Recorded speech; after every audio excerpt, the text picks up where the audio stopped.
Two neighboring nations sit in the heart of Europe. They share a long border, a complex history, and many moments of both cooperation and conflict. For centuries, Poles and Germans have lived side by side, sometimes as allies, often as rivals, and occasionally as occupiers. Imagine standing on the banks of the Oder River today. On one side is Germany, and on the other is Poland. The same river that once marked painful divisions now flows peacefully between two European Union partners. Yet for many people who cross this border, the cultural differences still feel surprisingly strong and clear. We have all heard the common stereotypes. Germans are often praised for their great efficiency and love of order. Poles are admired for their warmth, resilience, and ability to adapt. There is some truth in these observations, as there usually is with cultural shortcuts. But the real picture is much more nuanced than that. Both countries have rich regional differences, from the villages of Bavaria to the towns of Silesia, from the busy streets of Berlin to the historic city of Krakow. And beneath the obvious differences, there are also surprising similarities in values, work ethic, and quiet determination. So in this video, we will explore these contrasts with curiosity and respect. We will not judge. We will simply try to understand. We will look at how history, geography, and real-life experiences have created different ways of thinking about time, rules, relationships, and daily life. And at the same time, we will discover the common ground that makes these two neighbors much more connected than many people outside realize. So, to truly understand the differences we see today, we should start with the foundation that shaped them: the deep historical and geographical forces that have influenced both cultures for many generations. Chapter 1. Historical and Geographical Context. Poland and Germany lie in the heart of the North European plain. This is one of Europe's most open landscapes. Vast flatlands stretch across both countries with almost no natural barriers. Because of this, movement and trade were easy, but so was conflict. Shared rivers such as the Oder and Neisse have always been both connecting lifelines and dividing lines. This open geography brought people close together for trade and cultural exchange. But it also turned the region into a frequent path for armies and changing powers. The history between the two nations runs very deep. In the Middle Ages, Polish lands had close contact with the Holy Roman Empire and the Teutonic Order. Later, the Duchy of Prussia started under Polish rule before becoming independent. By the 18th century, the Kingdom of Prussia joined with Russia and Austria to carry out the partitions of Poland between 1772 and 1795. This erased Poland from the map for 123 years. Prussian and later German policies tried to Germanize Western Polish areas, which left lasting effects on language, administration, and local ways of life. The 20th century brought terrible tragedy. In 1939, Nazi Germany invaded Poland and started World War II. The war caused immense suffering. Millions of Polish people lost their lives, many cities were destroyed, and the occupation was extremely brutal. After the war, the Potsdam Conference completely redrew the borders.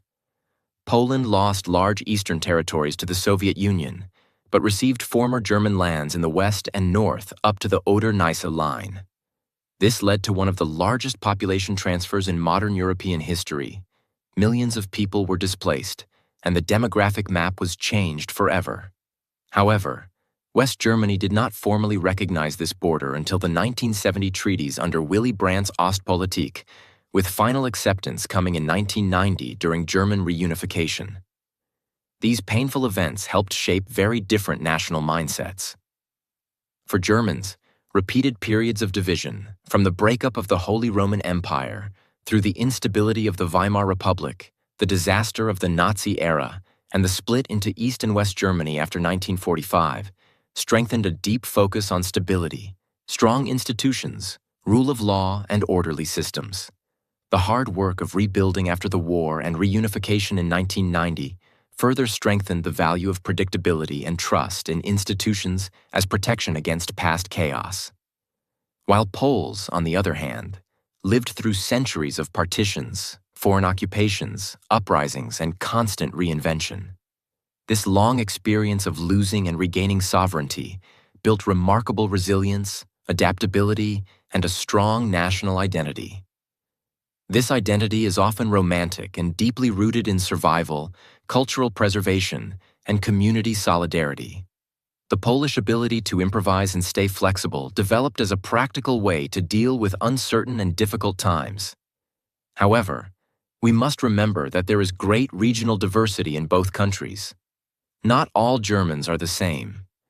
The sense of order often linked to northern or western Germany is different from the more traditional and festive spirit found in Bavaria. In the same way, Poles in Silesia or western border areas show clear historical German influences in architecture and culture, while eastern Poland keeps its own distinct traditions. Border regions like Silesia have long been places of mixing, where Polish, German, and sometimes Czech elements blend together in language, food, and local customs. Since 1989 and Poland's entry into the European Union in 2004, reconciliation between the two countries has made big progress. Germany actively supported Poland's membership in NATO and the EU. Millions of Poles have lived, worked, and studied in Germany, while more and more Germans have discovered Polish culture through travel and business. These personal contacts have made relations more human and created many small bridges across old divisions. This historical and geographical background still influences life today.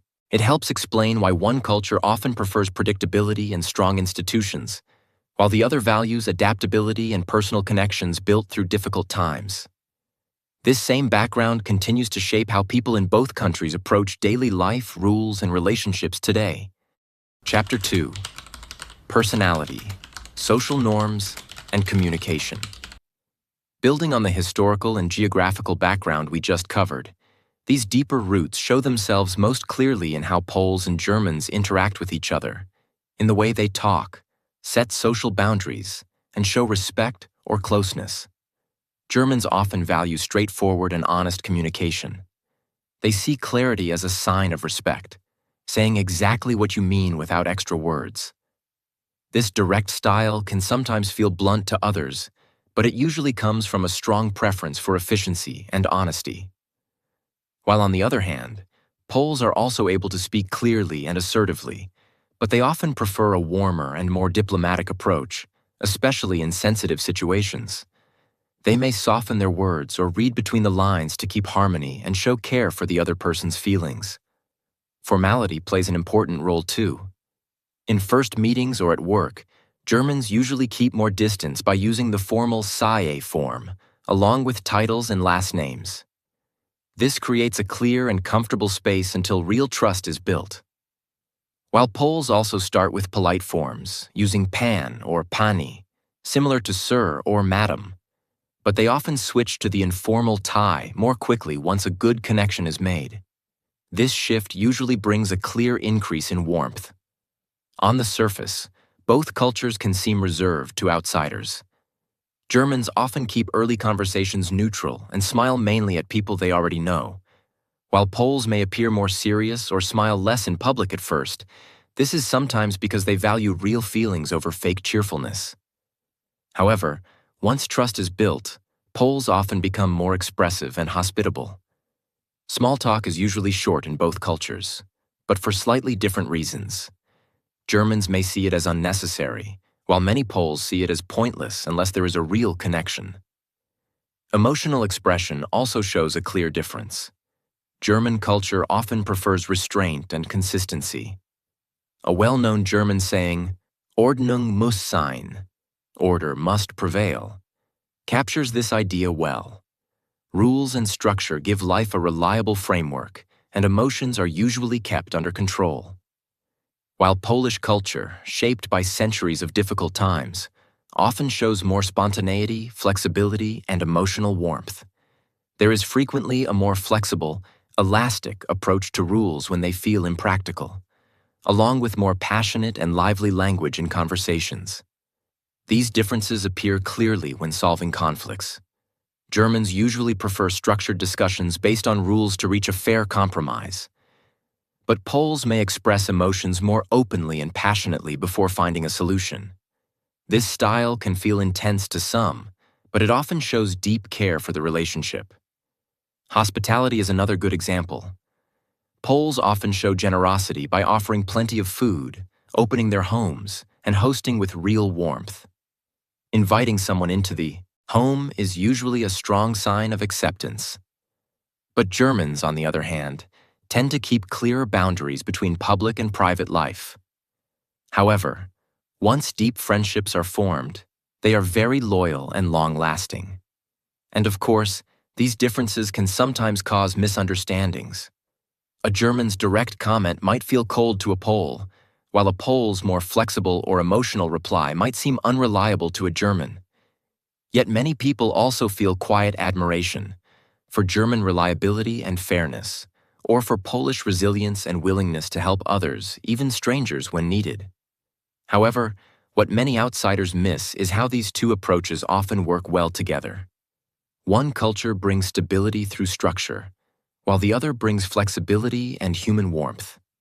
In today's mobile Europe, where Poles and Germans work, study, and live together more than ever, these small cultural habits continue to shape daily interactions. This foundation of personality and social norms naturally leads us to how both nations handle work, time, and daily routines, areas where the same historical influences appear in very clear ways.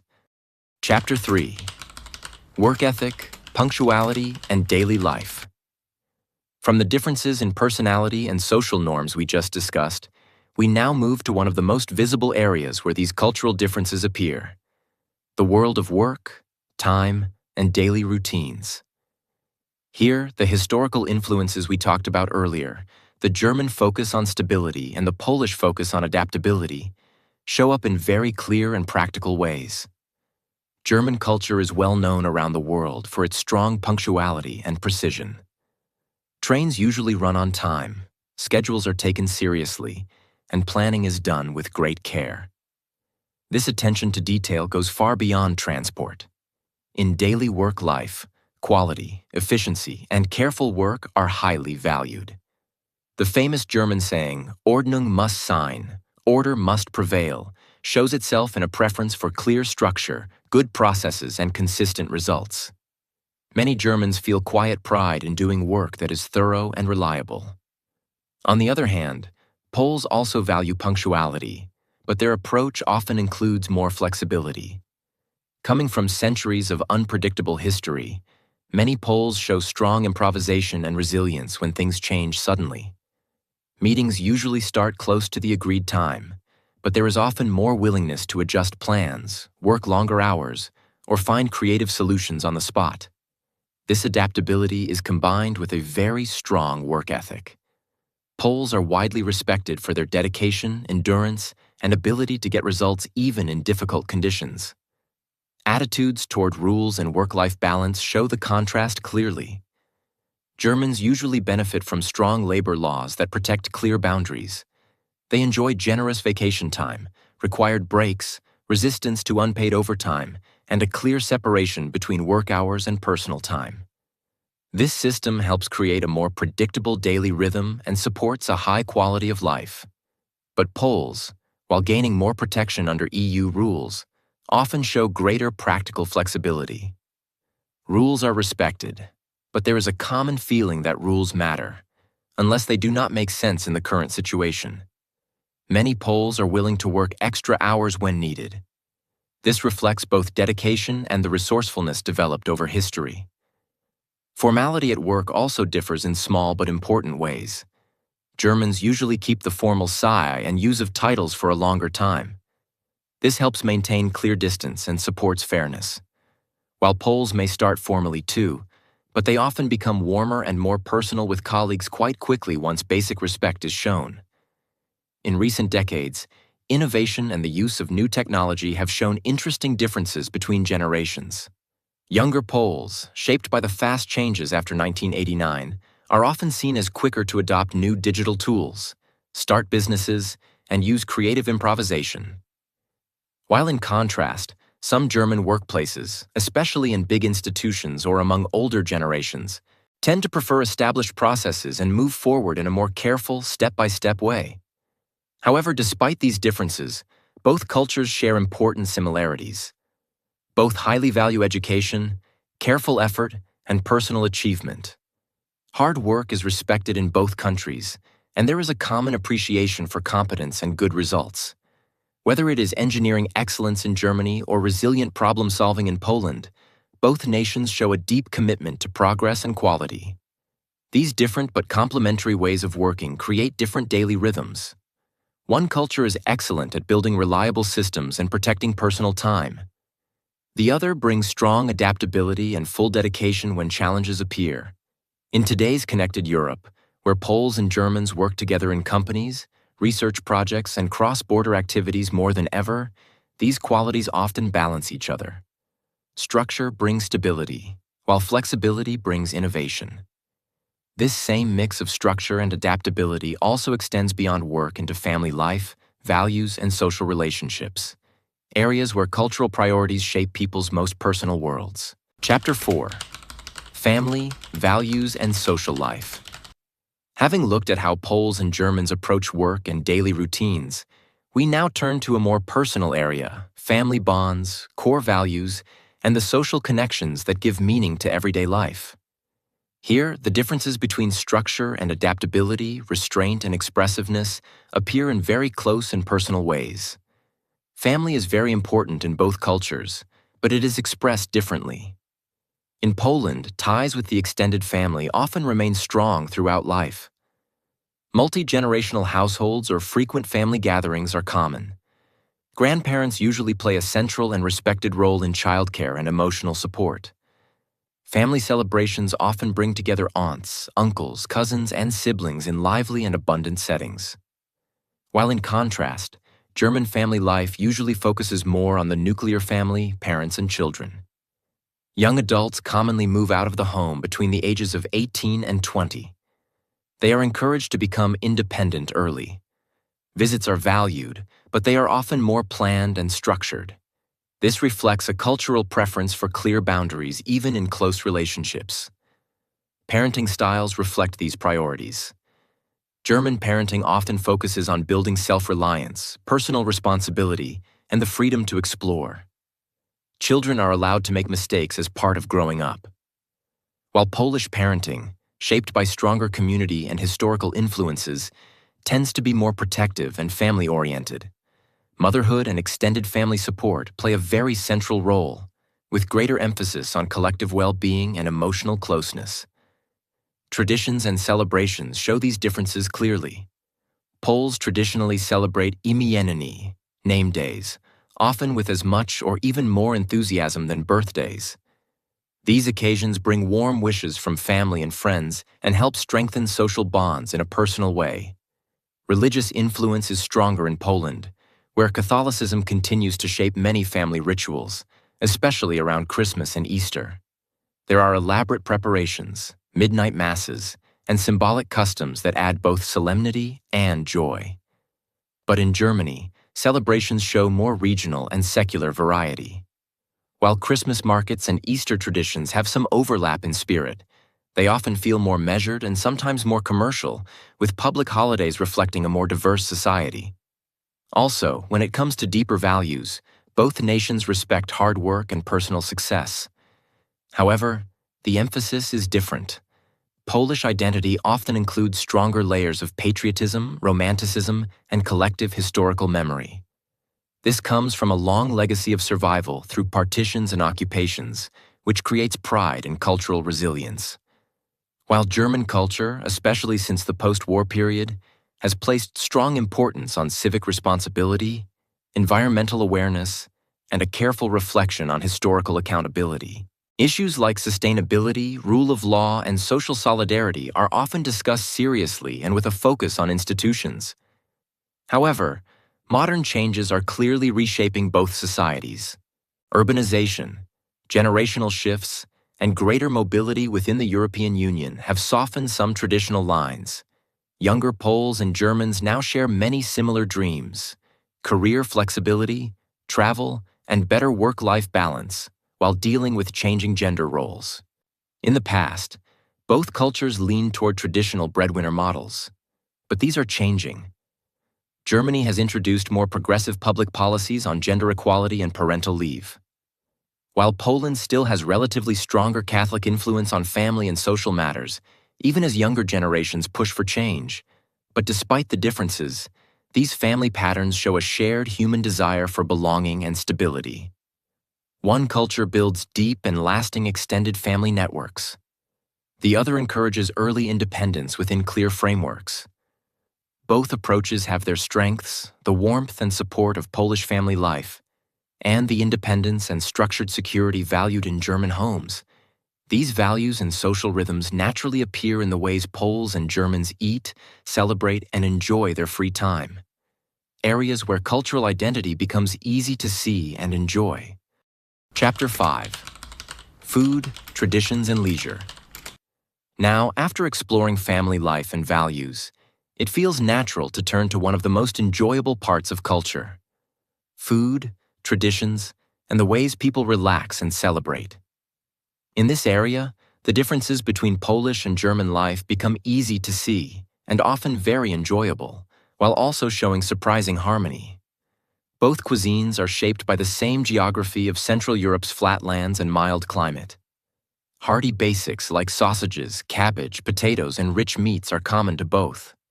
However, each country has created its own special identity. German cooking and brewing are known for precision and consistency.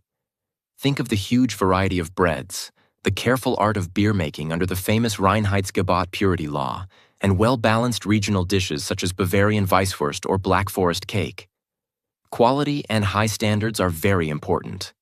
While Polish cuisine, on the other hand, has a warm and generous character shaped by history and hospitality. Famous dishes include pierogi, thin dumplings filled with potato and cheese, meat or fruit, bigos, a rich hunter's stew cooked for hours, żurek, a sour rye soup, and gołąbki, cabbage rolls. These dishes show resourcefulness and abundance. For Poles, a meal is rarely just about eating. It is a way to connect with others. A Polish host will often fill the table with many dishes and kindly encourage guests to eat more as a true sign of warmth and welcome. Drinking culture shows another shared love with different styles. Beer is popular in both countries and is an important part of daily life. In Germany, beer has an almost ceremonial place. It is closely linked to organized festivals, beer gardens, and pubs that follow clear social rules.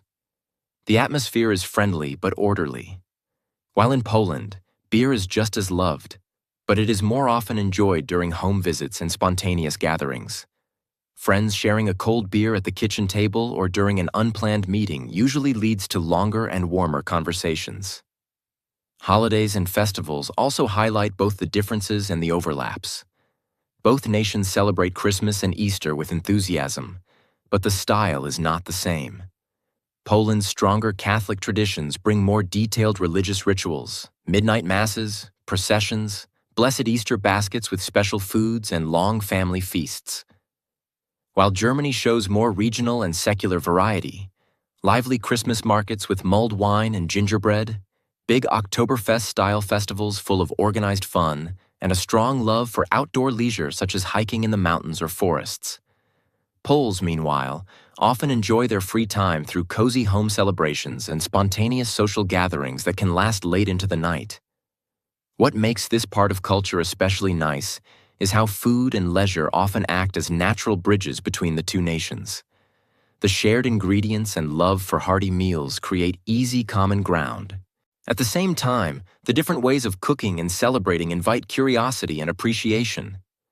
A German might admire the generous and heartfelt Polish table, while a Pole might respect the skill behind a perfectly poured German beer or a beautifully baked pretzel. In friendships that cross the border and in mixed families, these traditions often mix together and create new, combined celebrations that enrich everyone. In the end, whether enjoying a quiet evening in a German beer garden or a lively feast at a Polish home, both cultures show that sharing food or raising a glass is one of the simplest and most lasting ways to build connections across differences. So, as we approach the conclusion, it becomes clear that these contrasts in food, family, work, and social norms do not only divide us, they also complete each other. Let us now look at the bigger similarities, the modern changes affecting both societies, and what these cultural differences really mean for two neighboring nations in today's Europe. Chapter 6: Similarities, Modern Changes, and Conclusion.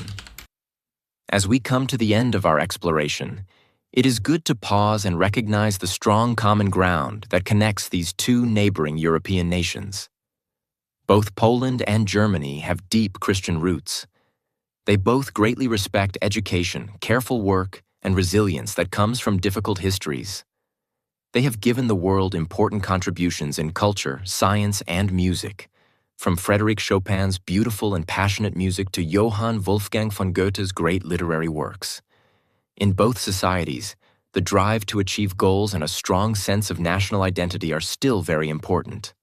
Globalization, cheaper travel, and membership in the European Union have brought younger generations much closer than before. Millions of Poles and Germans now study, work, and build their lives together. Personal meetings through cross-border projects, tourism, and everyday life are slowly changing older views that were often shaped more by politics and media than by real experience. Understanding between the two nations is becoming more realistic and positive. Today's realities also show different paths within the same continent. Poland has quickly changed from a country that sent many people abroad to a country that now receives many migrants, especially from Ukraine. This brings new diversity and new ways of adapting. While Germany, with its longer experience of immigration, continues to manage a more established multicultural society. Even with economic differences, both countries show real strengths. Poland's high adaptability and strong community spirit, and Germany's focus on stable institutions and good quality of life. So, in today's connected Europe, these differences, flexibility versus structure, warmth versus order, tradition versus process, do not usually stand against each other. Instead, they often support and complete one another. They create good opportunities for mutual learning and stronger relations between neighbors. In the end, the contrasts we have looked at do not divide Europe. They actually make it richer. Understanding them with curiosity and respect helps build better relationships between people and between nations. In a continent that has seen so much conflict, the quiet bridges built through everyday culture, a shared meal, a respectful conversation, or a moment of working together may be the most lasting ones. What has been your own experience when crossing the cultural border between Poland and Germany? Have you noticed these small differences in friendships, at work, or while traveling? Please share your thoughts in the comments below. We truly value respectful conversations in this space. If you enjoyed this video and found it meaningful, please consider subscribing for more thoughtful explorations into the cultures that shape our world. Thank you for watching.